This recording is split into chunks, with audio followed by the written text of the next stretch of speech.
Floridians, friends and countrymen, lend me your ear. I want to first thank this council for giving us this opportunity to come and share our grievance. I want to really applaud for the public strength of Trayvon Martin's family for handling this injustice with dignity and with class. Before I go into my remarks, I want to ask all clergy who are in the room to please stand, because there's a great army of ministers of the gospel.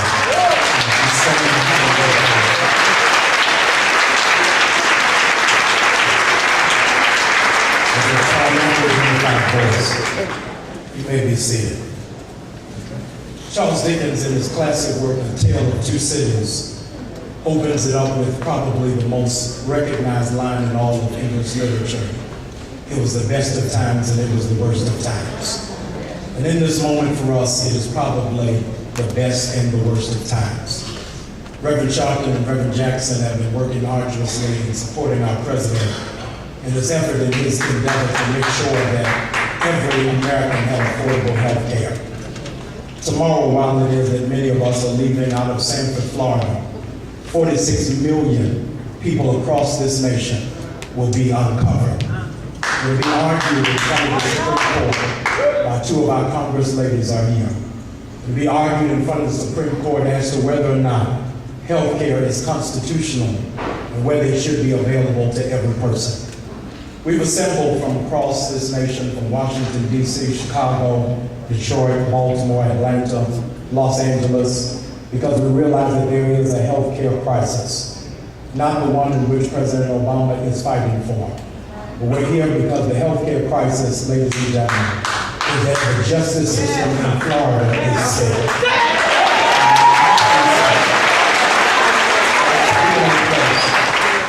30 days after a young man was brutally and innocently killed, and after the 911 tapes have been released, and after we know exactly who the culprit is, there still is not an arrest. Around the world, people are looking into Sanford, trying to figure out how sick is a system that will allow a young boy to be killed innocently and still not be found in justice. So we've come today, all different walks of life, all different cultures, all different economic backgrounds, all different educational structures, to ask, what can we do to help you get better? Because something is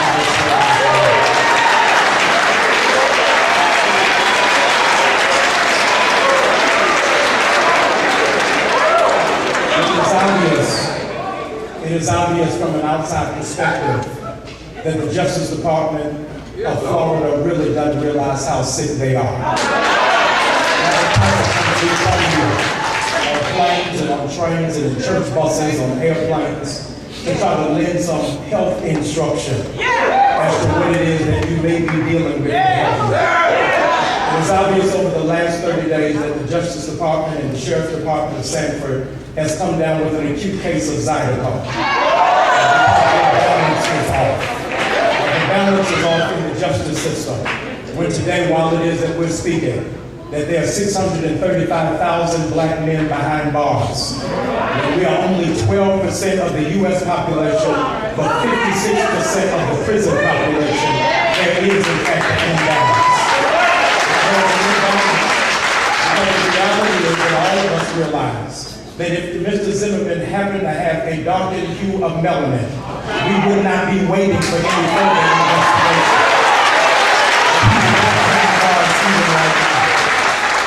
Just on yesterday, many sympathizers who were adversarial to our campaign began to in fact send heartfelt condolences and well wishes to former Vice President Dick Cheney. Because just on yesterday, he went through a heart transplant. And they asked the critical question at 71 years of age, is he qualified and strong enough? And the doctor said yes, even though he's in a weakened state, he's had many heart attacks and many heart failures, he can still handle a new heart. And African Americans and college students and young people have converged into Sanford, Florida, because we still believe in the judicial system, even after our heart has been broken, even after we've been let down, even after we see that there is grave injustice. You gotta, in fact, give us extra credit of merit that we still believe in the justice system when Mr. Zimmerman is running free and Michael Vick went to jail over some money.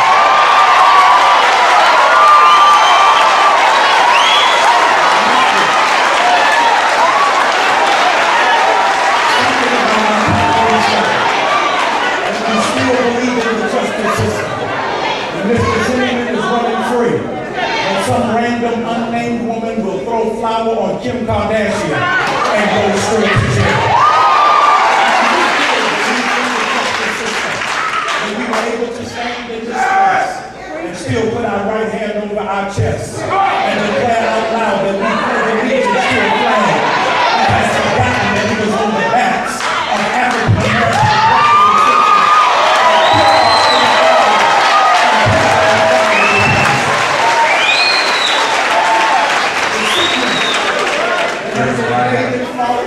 Has invaded Sanford, obviously is in fact an acute place that is not just Mr. Mayor physical ailments, but one of the most